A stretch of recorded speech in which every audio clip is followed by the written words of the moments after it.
Hi Angels, my name is Chloe and I'm here today seeking an investment of £704,000 for a 50-50 joint venture partnership. This is to purchase and transform a residential property into a 12-bed ensuite HMO in Derbyshire. The purchase price of the property is £400,000 with the build costs including contingency of £270,000. The gross monthly income is £8,000, meaning the net after all costs, including management and maintenance, gives a net monthly cash flow of £2,700. The projected GDV is 847, with a profit of £140,000. There are strong comparables as there are 16 HMOs in the area, 3 of which have recently been granted change of use from C4 to sui generis. This area demonstrates high demand for premium quality HMO living. I'm looking for an investor that shares my vision not only on profitability, but on building a brand that is both recognisable and scalable. Thank you for your time. I look forward to your questions. Chloe, well done. Very good presentation. Yes. Thank you. Who would like to start? I'll start if you like. What's the investment you're looking for from us? I'm looking for the full investment of £704,000 for a 50-50 joint venture. And do you have any funds to apply? I don't know. Have you done something like this before, Chloe? So I've been renovating and flipping properties for the past 7 years. I've just recently secured 3 HMO conversions for other investors, one of which has just had pre-application approval for a commercial to HMO conversion. Okay. Nicholas, you normally have got lots to say. Sure. What deduction are you making to get from the gross to net on the rent? So I've taken off 25% for the running costs. Yep. And then divided that by the 8.5% to get to the net yield. Where is it again? It's in Chesterfield, Derbyshire. Chesterfield, okay, great. What is it now? So it's currently a residential property that is lived in by a couple. It's over 4 floors. The basement and the loft have already been converted and it's just screaming out for HMO. So it's a large family home. Yeah, large. It's 3,300 square feet. Okay, right, that's important. Thank you. Great. Have you done any sort of build cost analysis on it? Yes, so I have got a refurbishment quote from a builder. Good. And it's very detailed and that's what I've based my estimations on. Great, okay, lovely, thank you. Did you say how much that was? I don't know if I caught that. Including contingency, 270,000. Thank you. Right, so just so I understand, you're looking for 704,000, which is the total amount. Yes. When do we get our money back? So I'm open to discussion on it, but the property will generate an annual turnover of 32,000. So I project that the initial investment of the original build costs will be out within 8 months. That's when we will put the refinance on it, leaving just under 69,000 in the deal. Okay, how do we get that back? Off the revenue over a couple. Yeah, so the revenue will be just over 24 months. Good answer. Okay. Scott? Shall I summarise as I Yes, please do. if I can? So you effectively looking for £704,000 to purchase a property that you're going to spend 270k on, and that'll be, which is in total stand unit at 670. Okay, and the end value is 847. Yes, okay? That's correct. So from an equity angel's perspective, okay, putting 704k in, if the profit's being split 50-50, that's £70,000 profit for you, £70,000 profit for an angel. So that they're turning their, or the equity angel's turning their £704,000 equity investment into 775. If the net income from the property is 32,400, that's effectively a net yield of 4% on an end value of £847,000. It's a very tight margin, whether you're doing equity and debt, or just equity or just debt. The margin is tight just to make a 10% return on your money. Yeah, but Is that why you've come to us? Because the deal kind of works better if it's just an equity angel? That's what I was thinking, and I just, like sort of what John was saying, I knew you'd have other ideas of fresh eyes looking at the deal that maybe I've not thought of. Okay. Can I ask one question, if you don't mind? What's the average selling price of a similar family home in this street? In this street, a few of them have already been converted to HMOs. Okay. This property was originally on the market at 475.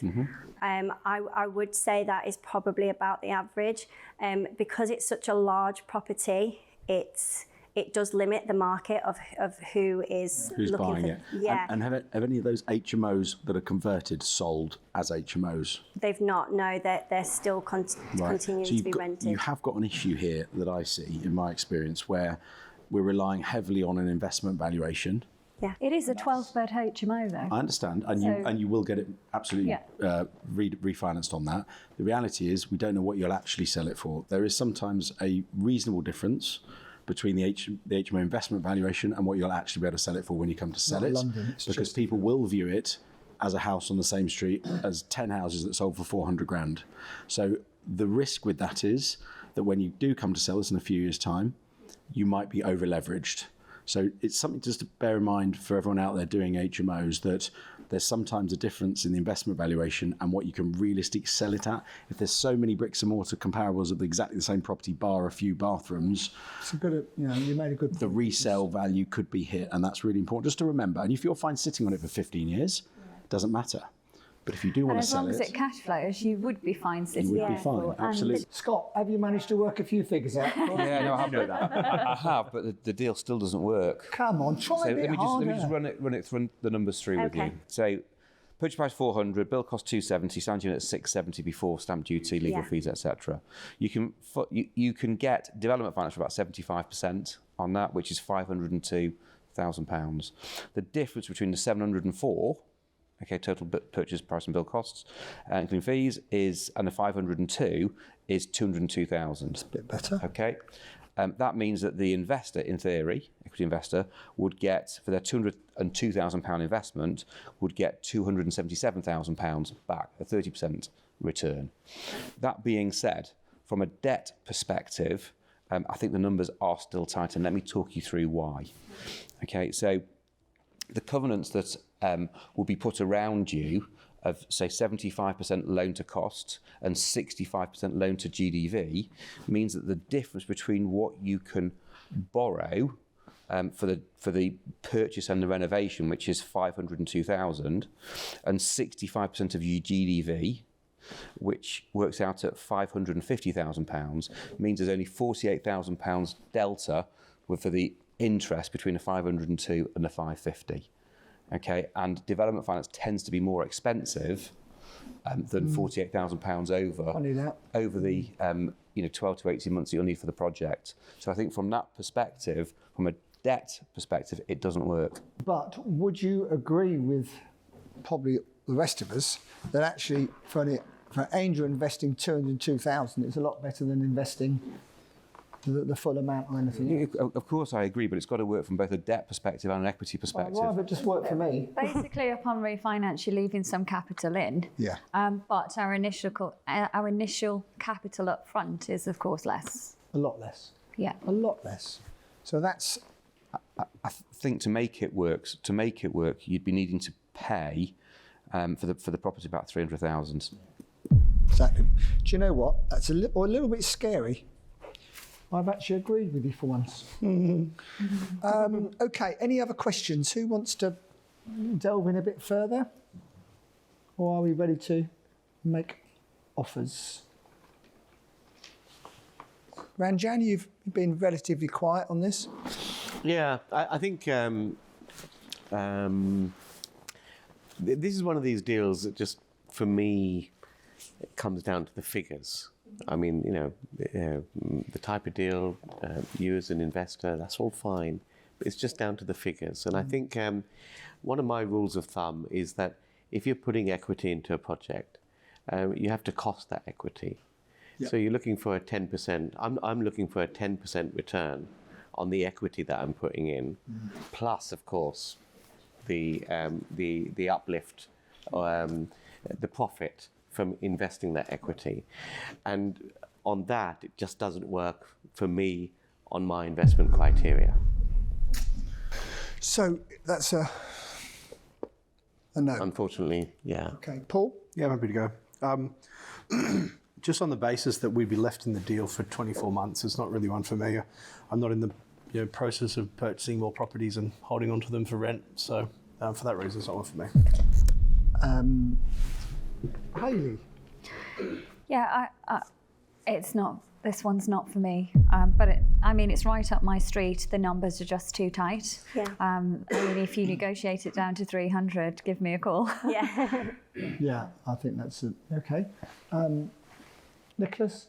I think you've got to take a long-term view on this. And that's not where I'm at with my investing at the moment. I want to be in and out as an investor within a couple of years, ideally. I want to lock in that profit, and holding on to properties and being a landlord is getting harder and harder with all the regulation.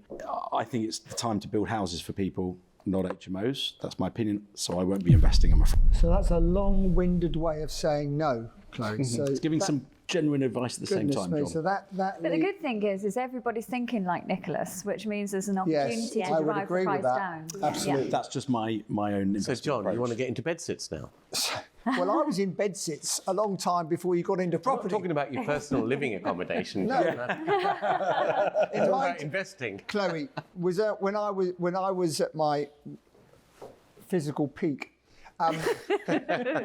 this morning. In Felixstowe, when I was in my early 21, 22, whatever, I used to do a lot of bedsit, and people think I don't know anything about HMOs. In those days, we called them bedsits, and we had meters, and you used to put 5 pence in, or 10 pence, or 50p. You got 50p, Half a shilling, John. pound, for electric and everything like. I ignored that and everything like that. So people don't think I know anything about HMOs. I know plenty about HMOs.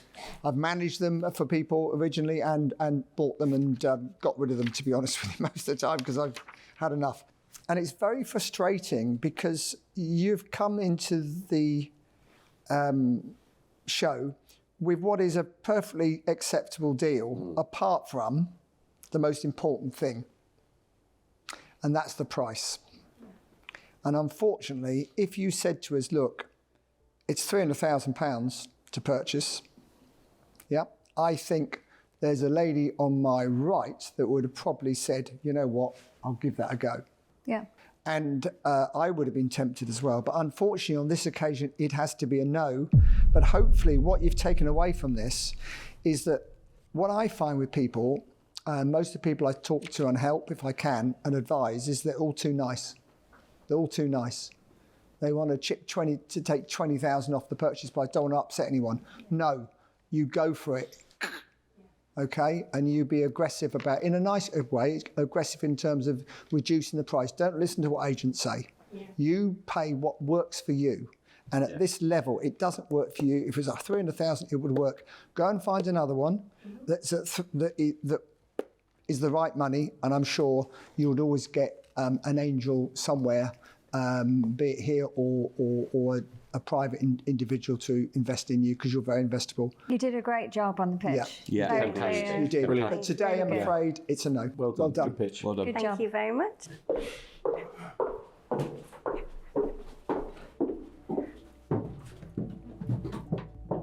That was a shame, because actually she was very investable, very pleasant, and she, like you said, Ranjan, she was realistic about the management charges and anything That else. was a good sign. And by the way, your no was the most lengthiest no I've seen in the series. Talk about my long nose, John. And you berate us. Spending far too much time around us. That's Well, why. calling the kettle black. I actually was trying to let her down gently, because she's done a really good job Yeah, apart she from did. the price, and I didn't Absolutely. want to, I didn't want to just be too blunt about it. To be fair, It's a your shame final about point the was respawn. actually, because Yeah. she's my favourite pitch so far. Yeah, Yes. I agree. That It's that so we couldn't frustrating. invest in. People Yeah. have got to be more, they've got to be more aggressive about what they pay for things. They've got to get them down. They're too much, and It wasn't really financeable though, was it, Scott? the selling is in the buying. No, listen, if you buy well, you can sell. Exactly, spot on. And that's the biggest message we can give people from this show, really. The spreadsheet gives you the offer Make your price. money in the buying. Get the price down. Hi, Chloe. Hello. So no investment today. No, not today. How do you think that the whole experience was, though, for you? Oh, it was amazing, yeah, just to get the feedback and even the experience of obviously standing there and investing to them is great for me. Great. Oh, well, thank you so much for coming. Do keep in touch with us all and, keep pushing Hayley, keep sending her deals, and I'm sure something will come for you in the future. I'm sure, yeah, thank you for having me. You're very welcome.